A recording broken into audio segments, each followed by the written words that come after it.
I'll just start with a nice, easy one. Yeah.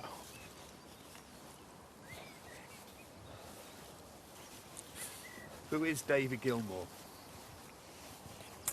God, that's easy. I wish I knew. I have no idea. Someone who spent his life driven by music more than anything else, I would say.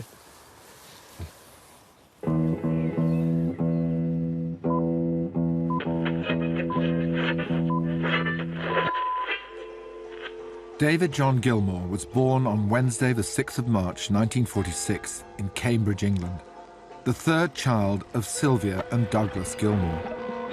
At the age of 21, he joined the band Pink Floyd, who subsequently went on to sell over 250 million albums. His playing style and trademark guitar sound is known the world over, and in 2011, Rolling Stone magazine ranked him one of the greatest guitarists of all time.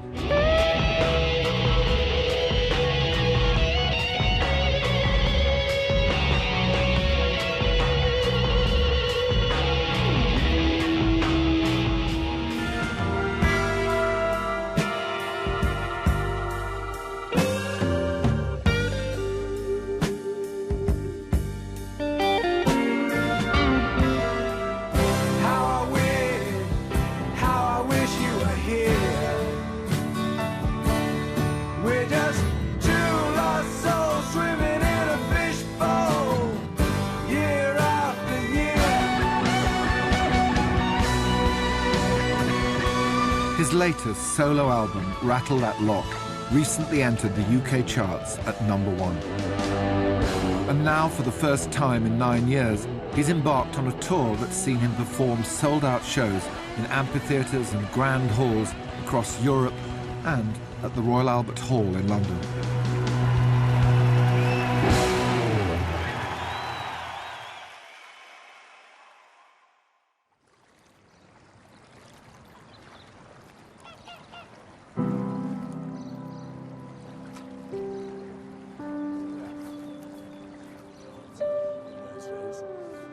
This unlikely location on the Thames is where David Gilmour records and mixes all his music. And this is the... This is the... This is it? This is the boat. And where did you first glimpse this thing? I was being driven by someone. I stopped over there on the road somewhere, and there was less foliage then, and I could see all that glass and stuff. And I said, stop for a minute. And we peered over the wall up there and thought, wow, that's fantastic. The very next week, I was sitting in the dentist's waiting room, picked up a Country Life, and there it was for sale. I rang up the agent, came straight down here. And so you split your time between here and the house in Sussex and in Brighton? And... Yeah, this one has got the great technology for proper mixing. It's got a mixing desk, a Neve flying faders where all the faders are motorised. So this is the most high-tech bit? This is the most high-tech, and I would have to come here to mix. We look at it and it looks, oh yeah, really? Well, it's beautiful. And that's it being built. Mahogany, Crittles gunmetal windows. It's quite lavish. Yeah.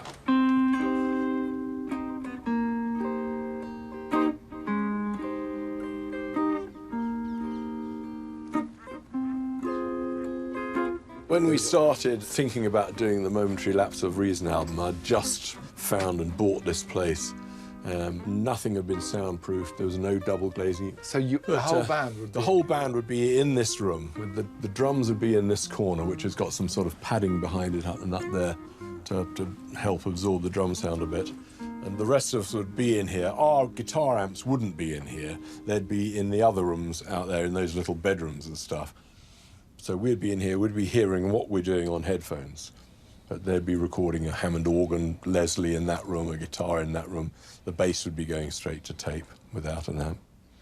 So, yeah, we made pretty much all of A Momentary Lapse of Reason in here.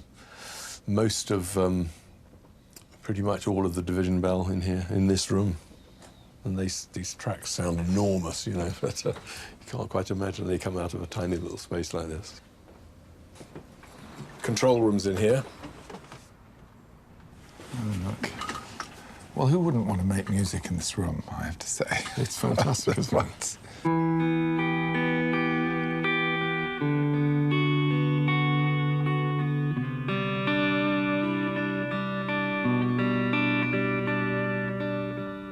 What's your first memories, then?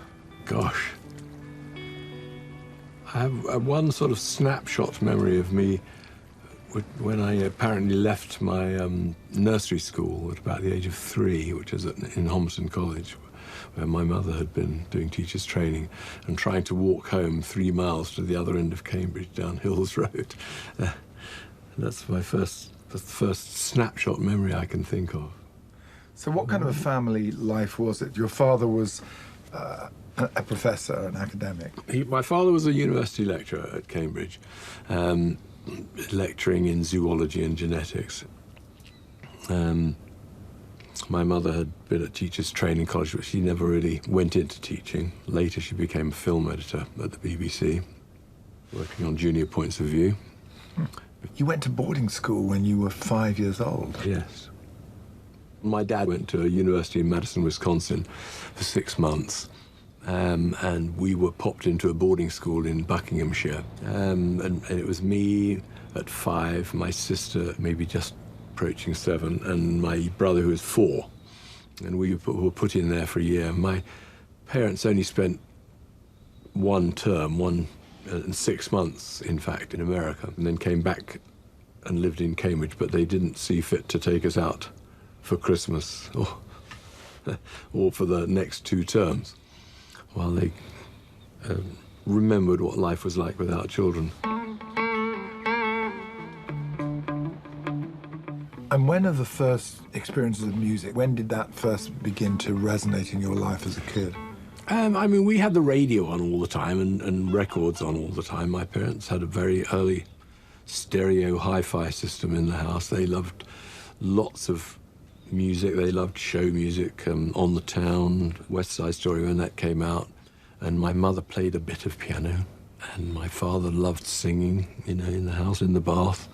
There was always a lot of musical noise going on constantly. But the first big sort of éclat sort of moment, you know, was Bill Haley's Rock Around the Clock, which came out when I was 10. We're gonna rock around the clock tonight. Put your glad right song, join me home. We'll have some fun when the clock strikes 1. We're gonna rock. And that was brilliant. Rock, rock, till broad daylight. We're gonna rock, gonna rock. And shortly after that, Elvis Presley with Heartbreak Hotel. Well, it's down at the end of a lonely street, that Heartbreak Hotel where I'll be just so lonely, baby. Well, I'm so lonely. You still listen to it and you think, what a brilliant record. I mean, it is... There's so little going on, hardly any drums, if any, just a bass and a piano and a guitar and a voice. But he was absolutely magnetic.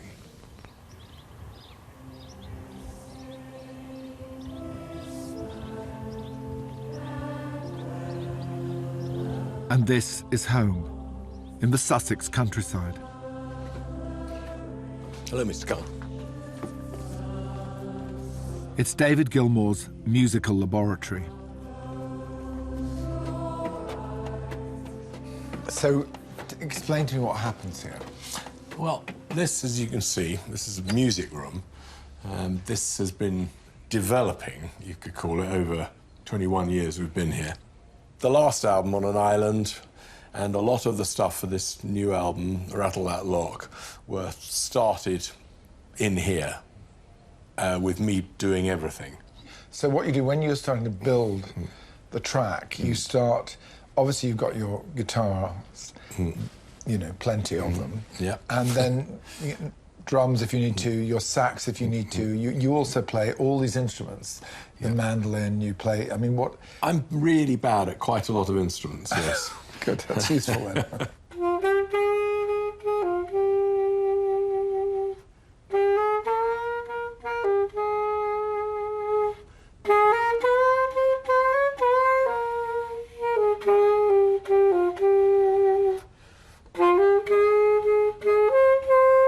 David is continually jotting musical ideas, whether it's on an iPhone, mini disc, and then he will say, "Oh, I've got I've got some stuff." I'll say, "Oh, great, yeah. Well, about 150 or 200." No. This song today came from several pieces of music. I just found that sound on this Kurtz. Is that how it all started? That's how one part of it started, and I played that onto the iPhone, and Phil found that, and then he found the bit of me strumming the guitar, which is a completely separate bit. So that one became the beginning, which has got me and Polly singing like a choir on it. Oh, really? That's the other.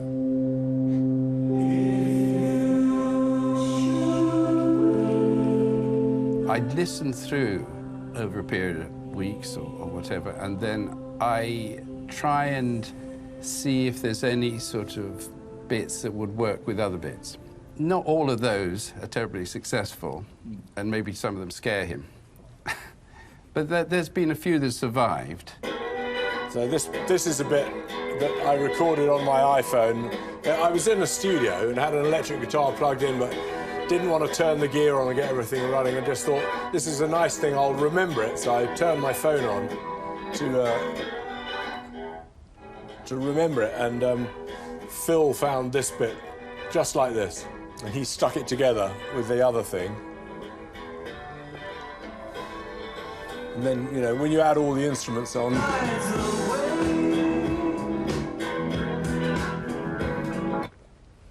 I found it very hard to try and replicate that exactly as it is, with something about the rhythm of it and stuff. So we just used the original one.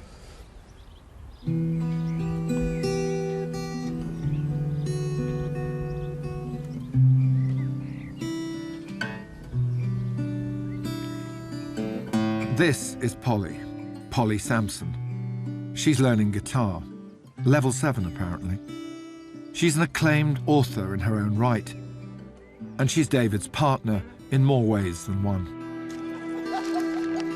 I agree. Polly, my lovely wife, she is at the heart of everything we do. Don't know where to begin with Polly. She's my sort of partner in life, and she writes most of the lyrics for my songs. Along with being a writer and a lyricist, she is a sounding board for all the stuff I do. I will play her things and she will voice her opinion, and she will be very astute in spotting things that maybe I haven't noticed musically. And has been doing that since we did the Division Bell album. Beyond the horizon of the place we lived when we were young, in a world of magnets and miracles. Were you a Floyd fan yourself? When I was 12, my brother had, I think it was Dark Side of the Moon and Wish You Were Here, but they didn't have a band name on them. So I can remember I used to play them, but I didn't know who they were by. So I don't think I ever wrote Pink Floyd on my pencil case. I wrote David Bowie on my pencil case. When you met David for the first time, you didn't think, oh, this is David Gilmour from Pink Floyd. No particular. He was a man with lots of children, I think, is what I thought. I mean, the first time I met him, he had 4 children and I had 1 child. And I think it was our children who kind of played with each other. And so we kind of ended up at this nice day, lunch in the countryside, sort of sitting near each other because our children were trying to climb the same tree.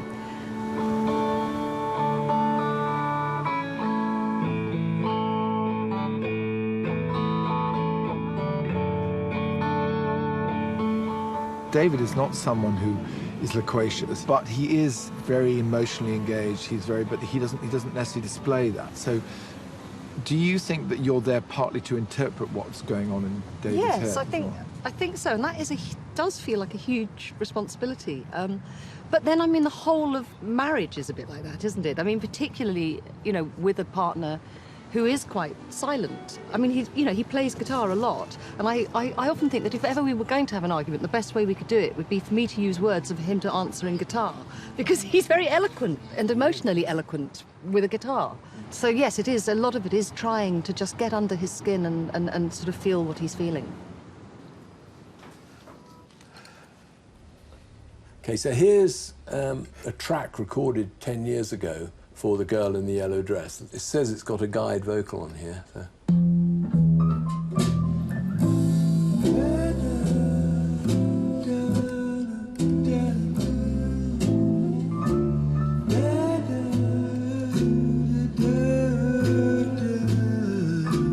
Was the process always the music first? Was he kind of humming to you in bed or what? No, it's always music first. And nowadays, he puts tracks on my iPod, and I just walk up and down playing all the tracks. And eventually, you know, one or two start to suggest things to me.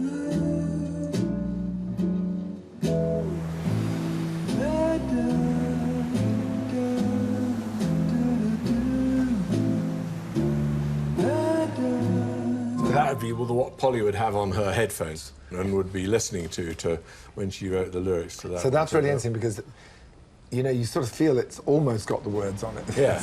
His scats really do sound like someone singing in tongues. I mean, it's as though the words are just sort of under the surface, and it's quite interpretive at that point.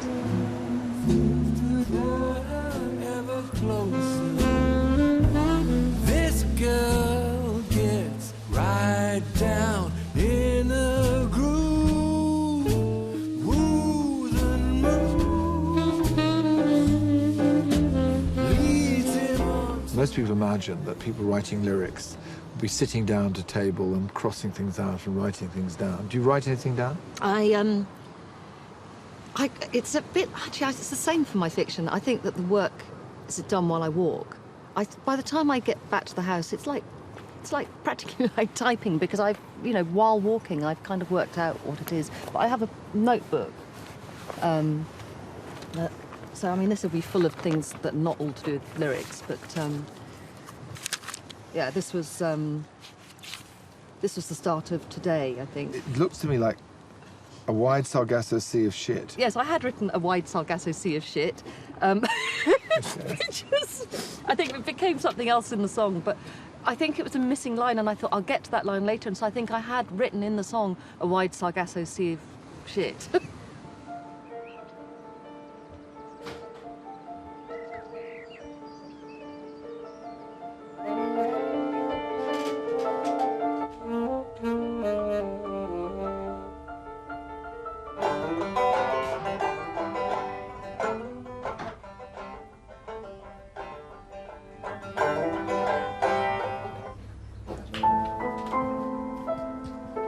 I wish I'd learnt the piano properly when I was young, and that I'd learnt to read music and could do all that stuff. Still can't read music.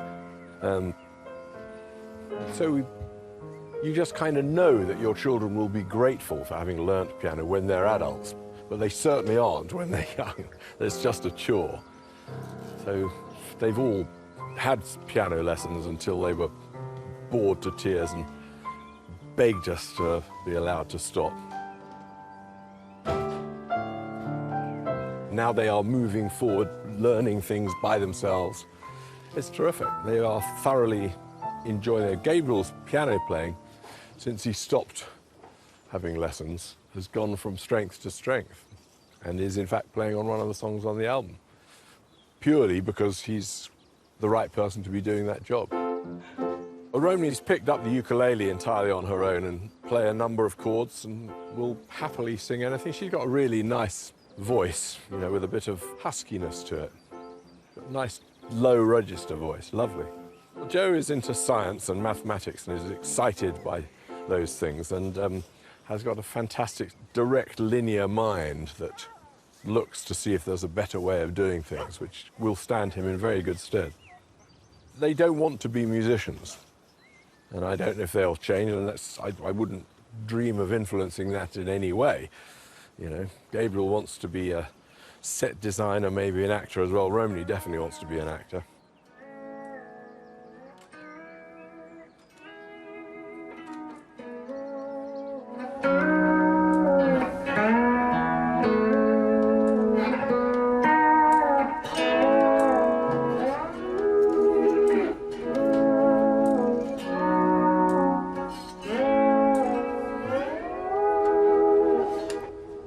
I used this on Breathe and on Great Gig in the Sky on Dark Side of the Moon, this one. This machine? This actual one, yeah. And I've used it ever since occasionally. When was your first guitar? Were you yet in your teens or not? My next door neighbour had a guitar. I was given a guitar. He was completely non-musical. I borrowed it and played it for a while. How old were you? Probably 12, 13. And I think I gave it to him back a couple of times, and then I borrowed it again. I thought, never mind. And he never asked for it back, and I kept it. Basically, yeah.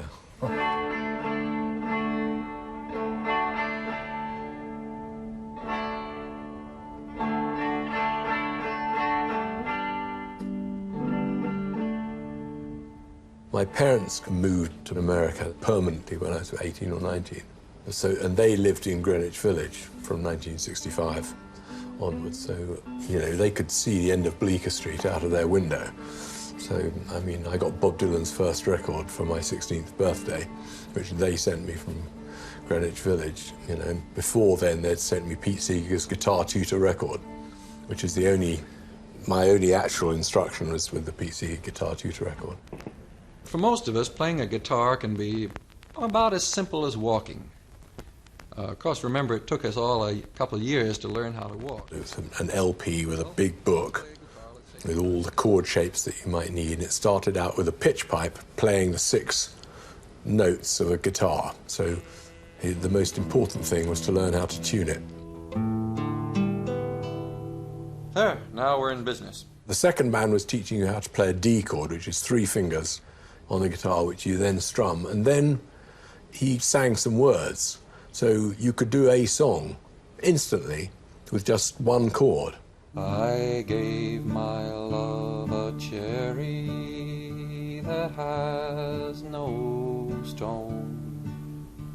I gave my love a chicken that has no bone. So from the beginning of learning the guitar, I was learning singing as well. And singing is just as important to me. That's your vinyl collection, is it? There's vinyl over there. Well, it's mine and Polly's mixed together in a sort of obsolete pile of tea chests and shelves. Loads of stuff here, going way, way back. That's the 1959 Newport Folk Festival, which I was given on my 16th birthday by my parents, who were in America at the time.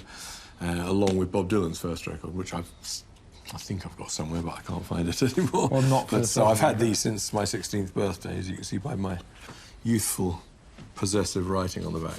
Yes. And I was very into folk music. David Pete Seeger's, Leon Bibb, some great people. And then you can go straight on to something like the Shangri-Las, you know, girl group in the 60s, early 60s, produced by a guy called George Shadow Morton, who painted oral pictures. I mean, Remember Walking in the Sand, Past, Present and Future, they're like movies.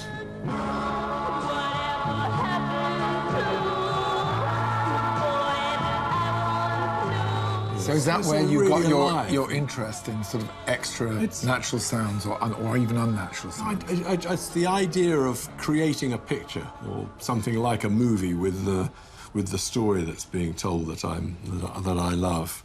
Who were the guitarists who you kind of got? Well, you talked about Pete Seeger, obviously. Pete Seeger, Lead Belly, I was very keen on at a very early age. 12-string, he played mostly. Brilliant. Me and my wife can pick a bit of cotton. Me and my wife can pick a bit a day. Oh, Lord, I can pick a bit of cotton. Oh, Lord, I can pick a bit a day. You know, later, Hendrix, of course, Clapton.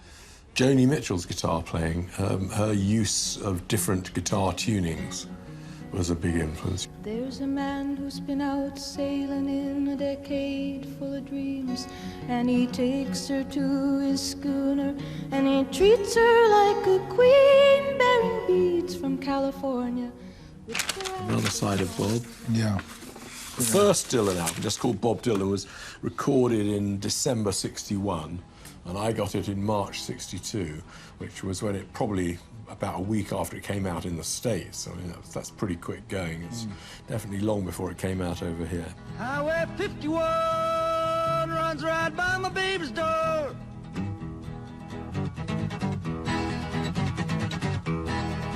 Highway 51. When I went into the sixth form at school, the music teacher, had given up doing music lessons by then for the sixth form. He just said to people, bring in a record, we'll play it and we'll talk about it. And so I brought Bob Dylan's first record in. I absolutely loved it. Played it. Silence. I was the only one who liked it. I went to see him at the festival hall. At one point, he lost a harmonica.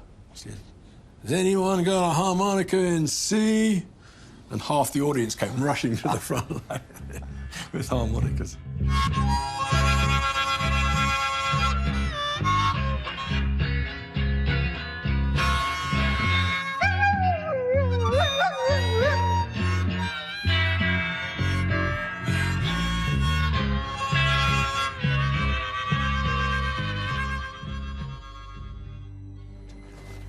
Everyone through that way. We're going this way.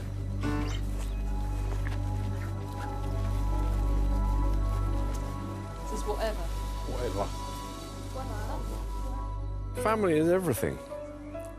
And you have to devote time and yourself to raising children, if that's what you elect to do in your life.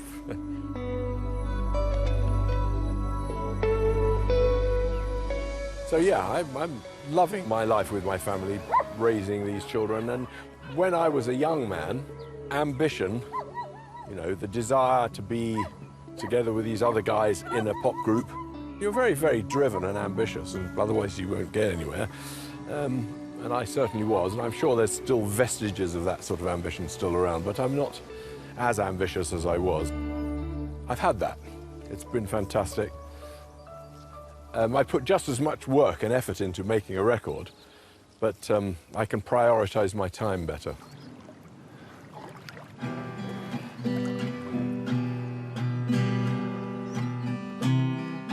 Play Postman Pat.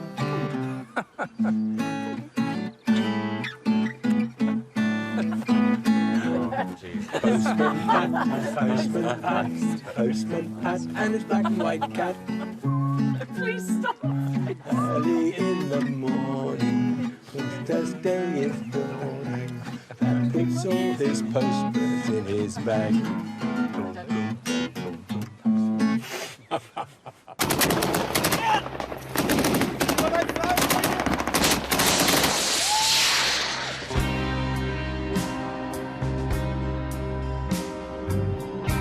In Any Tongue came into the mix really late on. I mean, and it was immediately clear what that song needed to be about.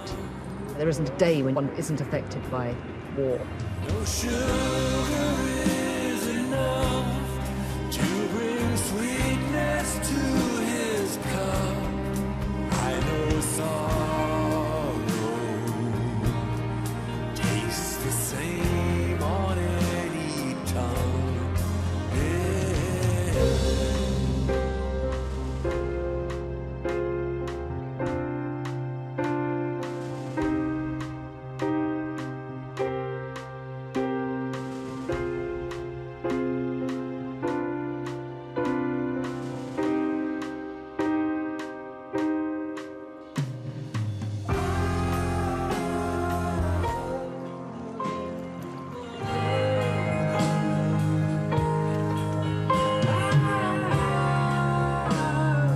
When I'm singing this sort of vocal, I try not to constrain myself, and if consonants feel like coming out, they do. I'm completely meaningless, you know.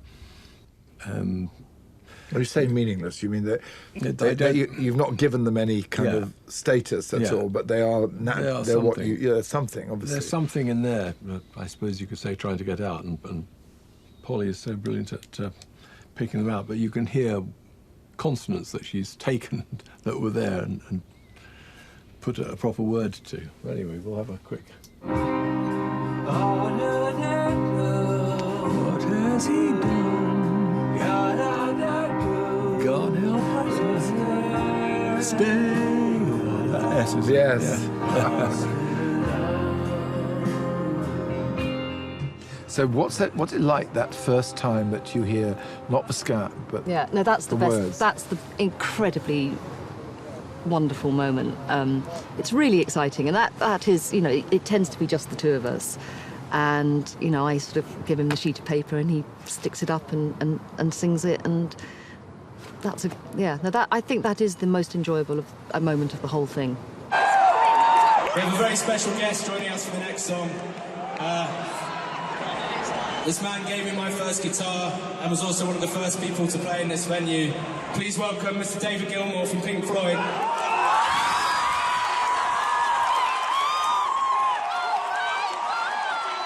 Some of my earliest memories are staying at his and Ollie's house in the countryside, and we'd kind of stay there for whole summers. And I guess I was too young initially to kind of understand who Pink Floyd were or who he was. I guess he was just a friend of my parents with a nice house. This is crazy.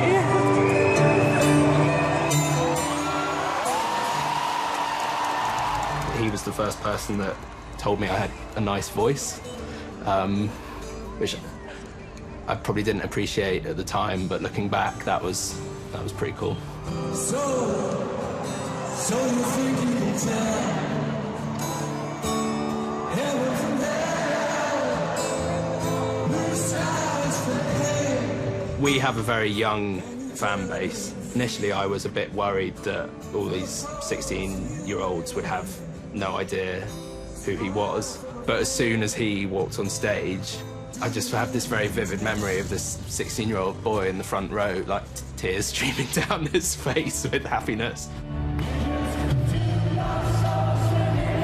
When we were actually learning the song, I went on YouTube to kind of look up a live version to see how he'd done it live in the past, and the first thing that came up was him and my dad playing it at the Royal Festival Hall, and it had something like 20 million views, and it suddenly all felt quite familial and circular in some way, that my dad had done it and now I was doing it. So you think you can tell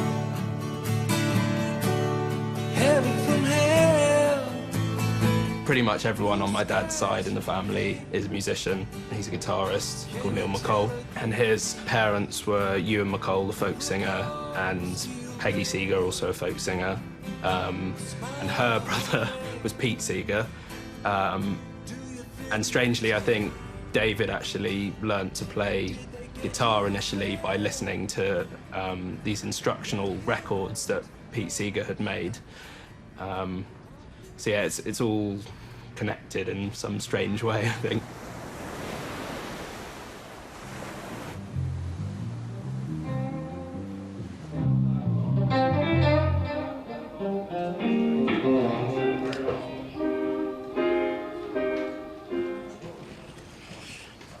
So here we are, rehearsal room.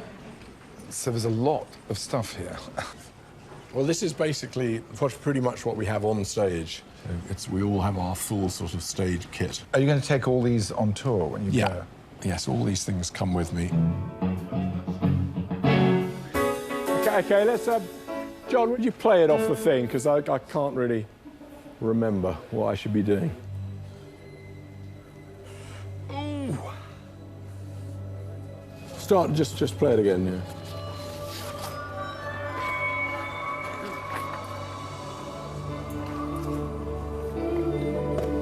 Try and remember these fucking chords.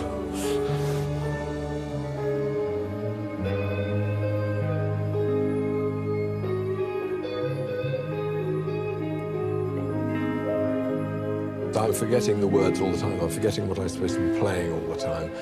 Gradually, as you relax into it, you get more and more close to what you're doing. But I'm constantly, you know, I'm listening to what everyone else is doing, trying to say, remember to say this at the end, or I just stop and we do it. And I have all the lyrics here. All of these I need to know by the time we get going.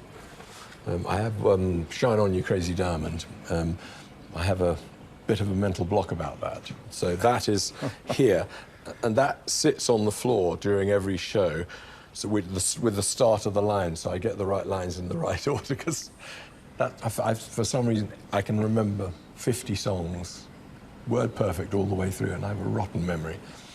Got that on the F? 1, 2, 3, 4. Bum, bum, ba, ba, ba. Bum, bum, bum, bum, bum.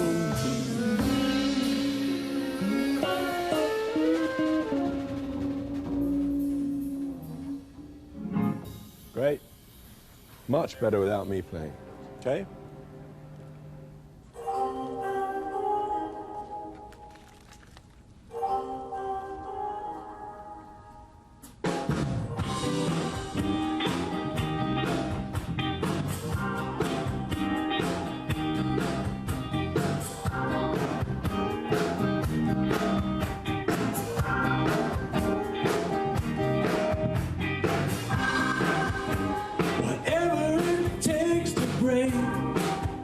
Rattle That Lock came out of the work that I'd done for the last book I wrote, which was a novel called The Kindness, because the main character in the novel is a student of Milton. I knew that I wanted to write a song about the need to protest, and I suddenly remembered Book 2 of Paradise Lost and Satan's heroic journey to go and challenge God, and I thought, well, actually that would work really well. Within that is everything I want to say, and I ran back and picked up the book, and there it was, and it was a huge, huge help. It's a sort of, not exactly a call to arms, but it's encouraging people to stand up for themselves and shake it about a bit. Rattle that lock, lose those chains. Rattle that lock, lose those chains. Rattle that lock, lose those chains. Rattle that lock. Okay, let's do Today, just to cheer ourselves up, then we can fuck off. Da, da, da, da, da, da, da, da. Do we stay up? We stay up? Yeah. Today, always, today. New day. New day when the weight of the world. Just a day when the weight of the world.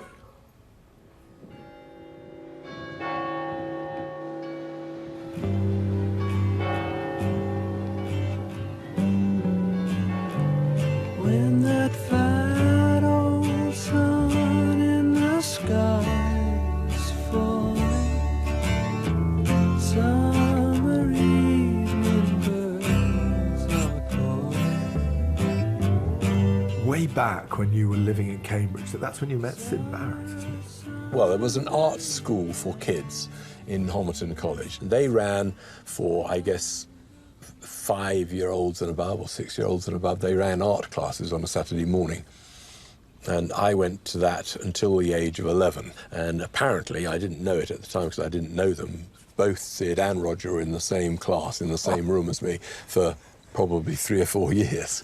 But I got to know Sid when I was about 14 or 15, which is 3 or 4 years after that. We both went to the Cambridge Tech. I was there doing A-level languages, and Sid was doing arts, and we would meet up in the art school every lunchtime. What was Sid like at that time and that age? Sid was just, had a real magnetic personality, and a spring in his step and a glint in his eye, and was very, very sharp and very, very funny. Everyone wanted to be friends with Sid, me included. By then, what musically did you have any sense what your destiny was, what you wanted to do with your life? By the time it got to taking my A-levels, I think I had pretty much decided what I wanted to do. And I thought that if I passed my A-levels, there'd be no way out and I'd have to go off to university, and the moment for my rock and roll career might pass. So I stopped going to the exams. You just stopped, did you? Yeah, in the middle of the A-levels. I For fear quit. that you might pass? Yeah, essentially. Yeah. I've heard people saying, that they got into popular music because of the girls, the drugs, all the rest of it. But having thought about that, I think that it was definitely the music that was the absolute sort of main priority for why I got into it. And when was the first move into performance? I suppose when I was 17 or 18, I started, joined a band or two, you know, that you sort of flit in the door and out of the door very quickly. With one or two bands, an early one was called Newcomers. Then after that, I met some other people who wanted to do something a bit more ambitious. And we formed what became Joker's Wild. We did a lot of harmony music, Beach Boys, the Four Seasons, and we did your regular R&B, the Stones numbers, Beatles numbers, and there were 5 of us and we could all sing.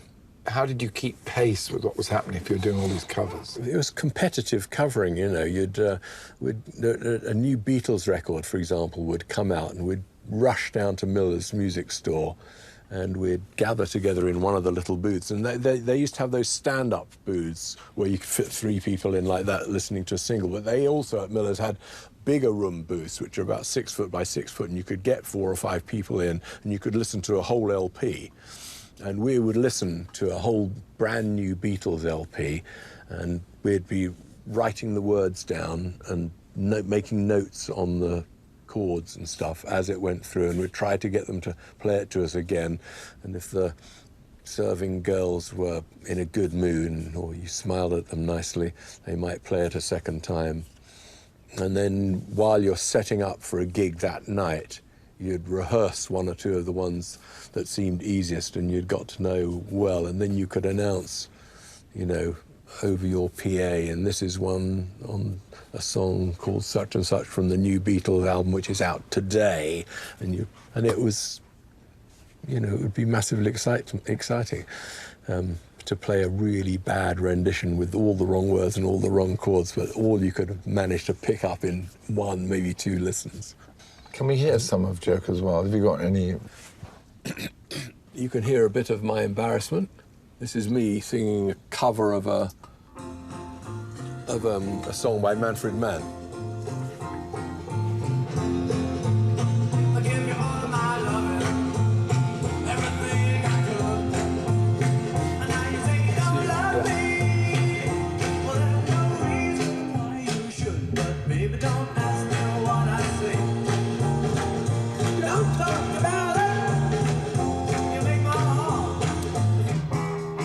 Yeah, 4 seasons substantially on this, 3 by then.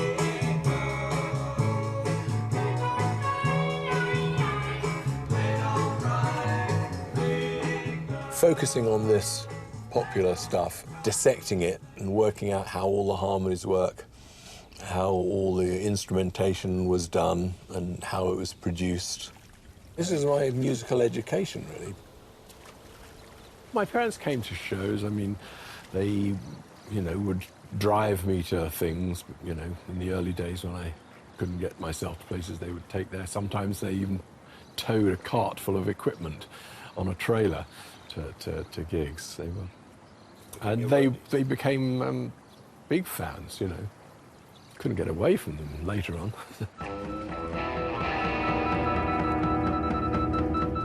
So there was Joker's Wild, and then, of course, there was Pink Floyd.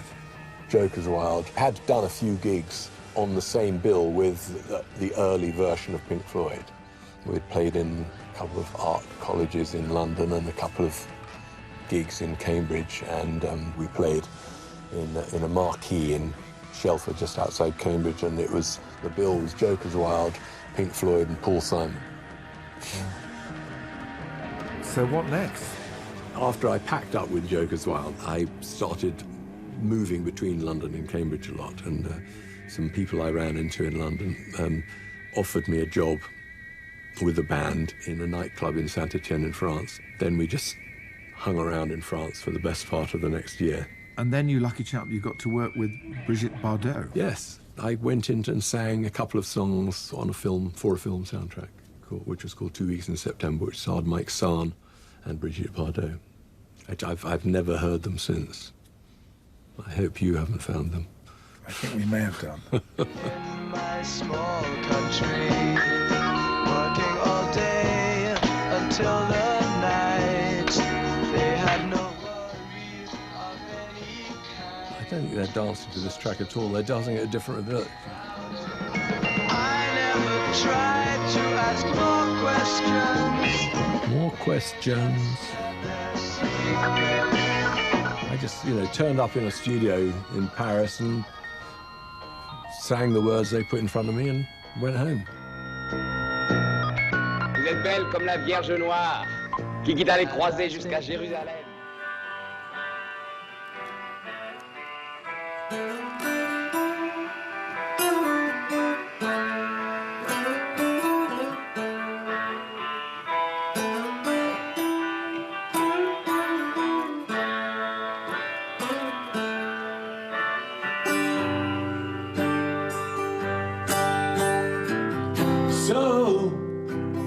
So you think you can tell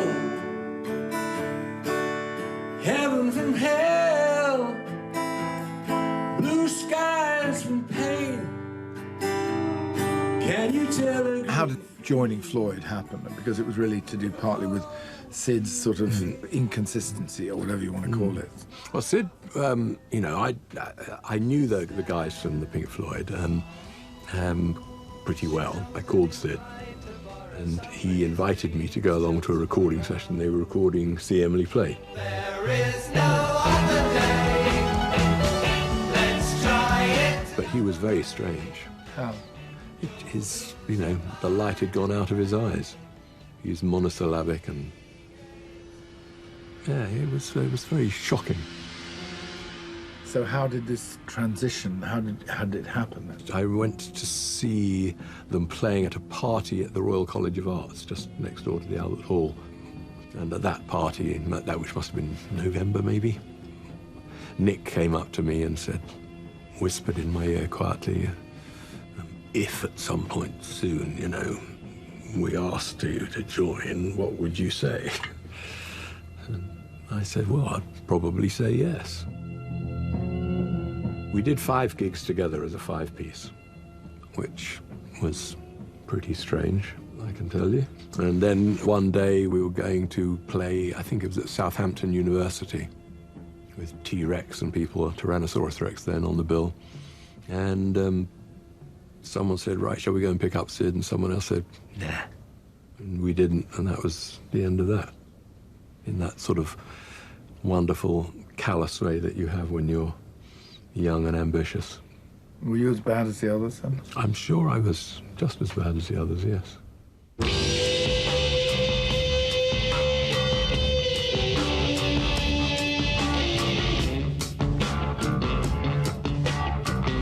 We became gradually more and more successful. There was 5 years really from when I joined to when Dark Side came out, which was when the sort of stratospheric leap happened. And if your head explodes without proposed to, I'll see you on the dark side of the moon. My mother threw herself into it, loved every bit of it, and loved, the so-called glamour of the life that I had taken on. My father less so, only because it could have emasculated him a little bit. A serious scientist doing brilliant work, but not earning anything like as much as his guitar strumming son. And the thrill my mother got out of that couldn't have been that nice for him at times, I think.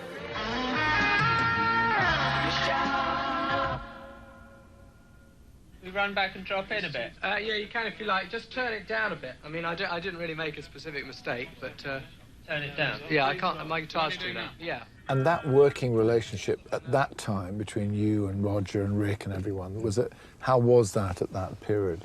It was a sort of a microcosm of what went on later, We all found our place in the hierarchy and made it work for ourselves, You call it a hierarchy? Well, it is. I mean, these things always have a hierarchy, I think. There's Roger at the top, me next, then Rick, then Nick, in terms of who did the most commanding, bossing things around. But I felt that in my position, I was sort of more the leader of the musical side of things. And Roger was definitely, in terms of the lyric and the driving force, sort of way it was. We have some pretty good arguments from time to time, yes. And, you managed to get over them? Yep, we're pretty durable. I never had that moment of thinking, no, I really am a part of this fully. I always thought that I was the new boy, and they enjoyed that. They enjoyed playing on that. Yes, I mean, but, you know, in that sort of jokey way that you do, you know. They would always tease me for being the new boy, even when I'd been in it for 20 years, you know. And what about the next stage, you know, post Dark Side of the Moon and Wish You Were Here? What happened after that? Well, you know, that's ancient history. All that old ancient Floyd history, the arguments, the fights, and well, you can. I mean, we get over it. We did get on pretty well as work people, as work associates, if you want to call it that, throughout those years. But there were changes, you know, everyone's little problems and dissatisfactions all started coming more and more to the fore. Boring. Let's move on to something else.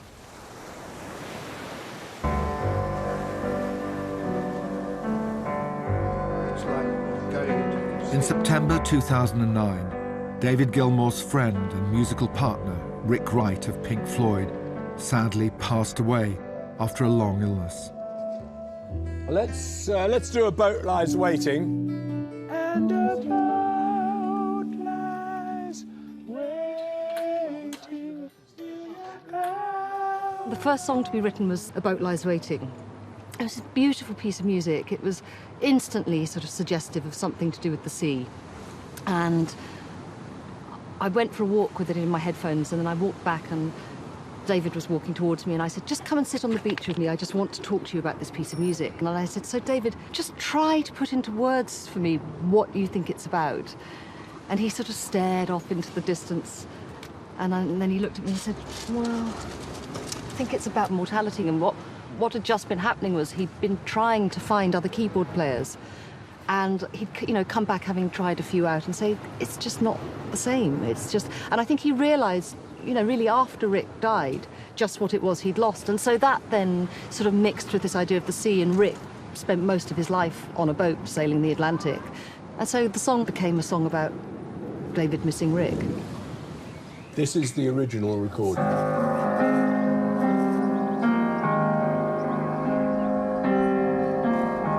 This is Gabriel making an appearance. So that dates this track to 1997, because that's Gabriel as a baby, and he was born in 97. What made you put that in? What? Did you add that later? No, that was here. That I did on a mini disc on the piano in the house. Yeah. And you can hear people wandering around and crockery being washed up and.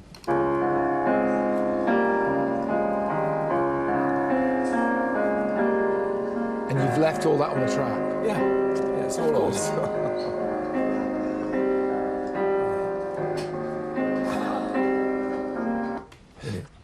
Silence, I'd hear you, and a boat lies waiting. On the last album, On an Island, I had managed to get David Crosby and Graham Nash to sing on a couple of tracks from that, so I thought it would be great to get them in again and to recreate their sound with me, because we seem to fit quite well together. And that big harmony thing is something I've always really loved. Something I never knew. In silence I'd hear you, and the boat lies waiting. Still your clouds are flaming.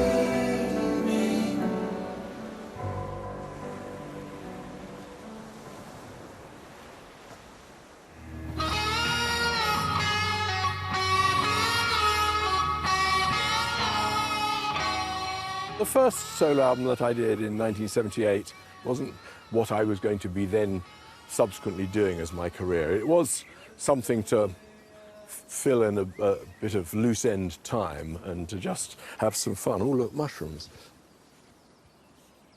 There are no boundaries at the time, and yet you wasted still. That was to take a simpler approach, just go with a couple of old friends and just play some songs and have a bit of fun and see what happened. I mean, these things were really off the cuff. They would just sit down, play around a bit and say, right, record. But the last thing I did was what became Comfortably Numb. We didn't have time to work on it anymore, and it was still around when we got to starting The Wall the next year. So this is the original recording? Yeah. Put it on the line, put it to the test. I'm just the same as all the rest. I'm not the worst, and I'm not the best. God, I've forgotten I'd written words of some sort. Run out of... There's nothing to live and nothing to die for. There is no future, no past to cry for. I'm just dust floating away on the wind. Getting used to that now? Yeah. Yeah, it's good, isn't it? So It's great. It sounds amazing. I love it. I wrote Comfortably Numb on that, Oh, on that right. guitar with On that this tune. guitar? Yeah, yeah. Well, that's an honour.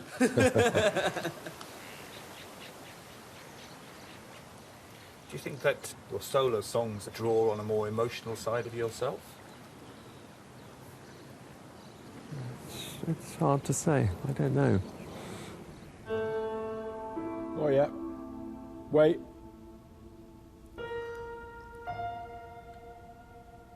Somewhere around here. His emotional centre is musical.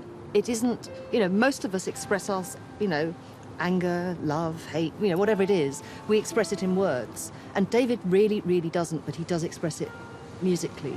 And I don't know whether, you know, what came first. You know, did the language part of his brain not evolve because the musical part of his brain was so busy, or was he just born with a brain that worked in that way? It's really hard to know, but it's certainly true that emotion for him is expressed musically. Every once in a while, an idea will force its way to the surface of my mind, and that I will try to write a lyric or song about. But I've got no way of predicting where that's going to go in the future. I keep thinking that there is a little door and a little key that I could open, and I will suddenly find a way that would make it slightly simpler for me to move those things forward and to find them. Because there's plenty to write about, but I haven't yet really pinned that down. You wrote the lyrics for Faces of Stone yourself, didn't you? Yeah. What prompted it? You know, Faces of Stone was prompted by a memory of a day walking in Ladbroke Gardens with my mother when she was suffering from dementia. And she, as we were walking through the trees, under the trees in there, she was saying, oh, wasn't it lovely? And she said she could see pictures that weren't there hanging in the trees. That was a moment that sparked it off, and I had a line that went Faces of Stone, that watched from the dark as the wind swirled around and you took my arm in the park. So it's basically about my mother's decline and, you know, the ending of one life and the beginning of another, because Romany was born 9 months before my mother died, so there was a short period where they were both alive together, and she came back to our house and held Romany in her arms as a tiny baby. And I have a picture of that. And so the moment in the park, which is a mental picture, and the picture that I have of her holding Romany in her arms sort of sparked a little thing which became that lyric. So this is some of the what became Faces of Stone. But this has got the original vocal that I did on my iPhone late one night, which is where the lyric spark came from. Faces of stone, bleached white by the sun. As the winds swirled around, they took my own park. Your Hollywood smile shone a light on the past, but it was the future that you held so tight to your heart.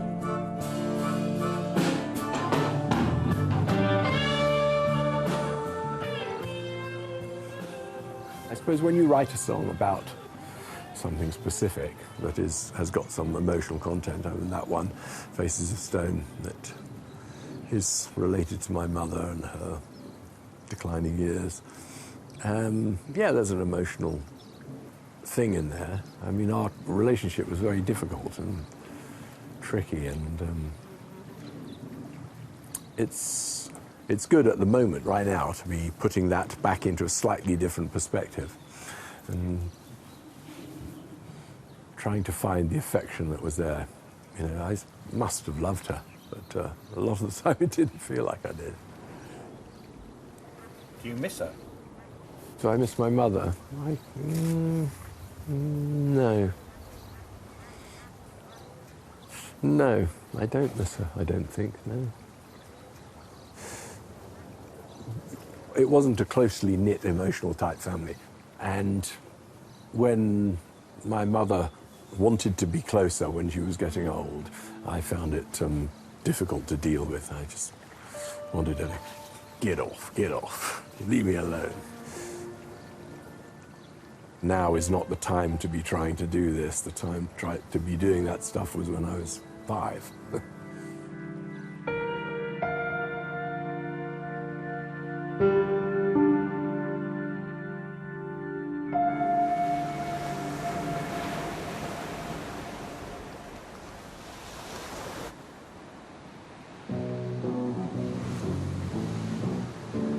It's just days away from his first live show, and David and the band are catching up, rehearsing new songs and old.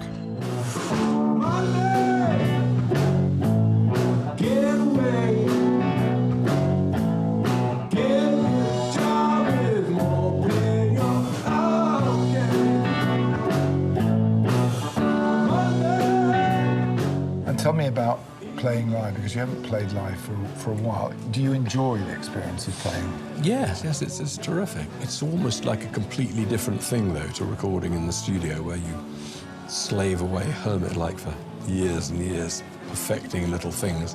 This, you have to do the work in this rehearsal room, getting it as good as you can get it, but then you bash it out, and mistakes don't matter. You know, as long as you get the right overall feel and excitement and emotional depth to what you're doing, the performance is a great part of it.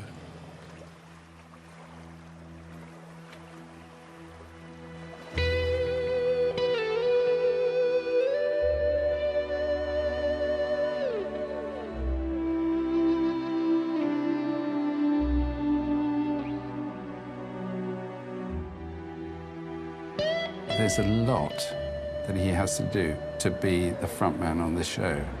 It's a big job, being David Gilmour.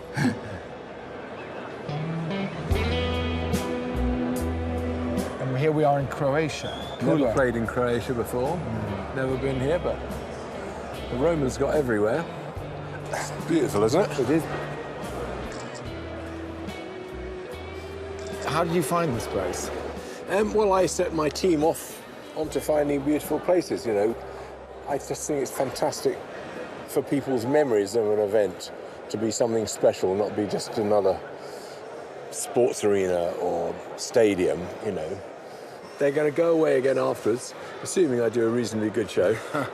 They're going to go away and they're going to remember it, partly because of the place and the setting they were in. And then from here you go... Here we're off to Italy, then off to France, and then off to Germany. And then we'll be back to London, where we'll do some more dates at the Albert Hall. And then we'll have a little break. And after this school term is over, we'll head to South America. The school term has sort of comes in the middle of it because you've got to be in London for the school term. I want to be around and not be too absent. You know, I've had my moment, you know, of doing all those things and letting my career come first, but I'm established, I think, aren't I? Yeah. There are some performers for whom the crowd is incredibly important, but I sense that it's not just about the excitement of the crowd, it's more about the moment and the music. Is that true? It is. Well, we try very hard to get the music really heartfelt when we do it, but you can never get above sort of 70% or something without an audience. Whatever you do in rehearsal, there's a whole massive lift of gear when there's an audience, and for everyone, for me definitely. It's likely to be slightly less perfect, but more fun.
Guard the meat. Don't eat the meat. I'll guard it in my stomach very well. There's potato salad over here. I'm a control freak. I confess I can't do anything about it. I try to stop, but I just am that person who does want to man the barbecue and does want to light the fire and do all those things.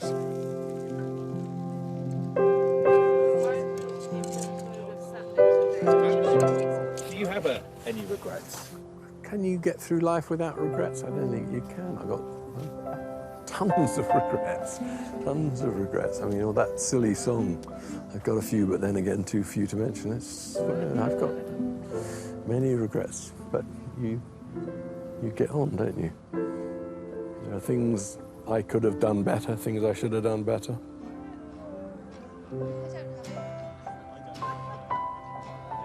What is your favourite musical memory?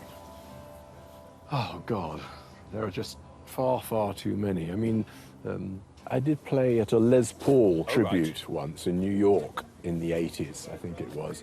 And I was playing a blues number, and B.B. King sort of wandered into the room and stood on the side. And at the end of the song, he came up to me and said, "Hey, boy, you sure you wasn't born in Mississippi?"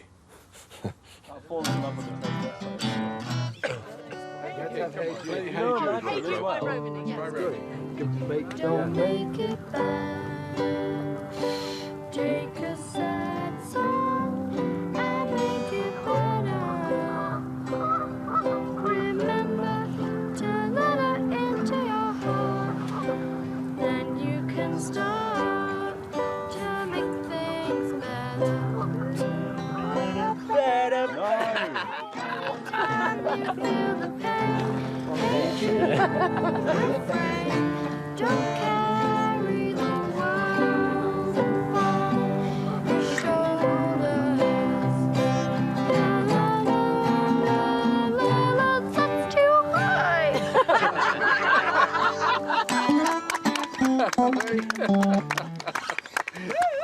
Oh, she knows how to seize her moment, that girl.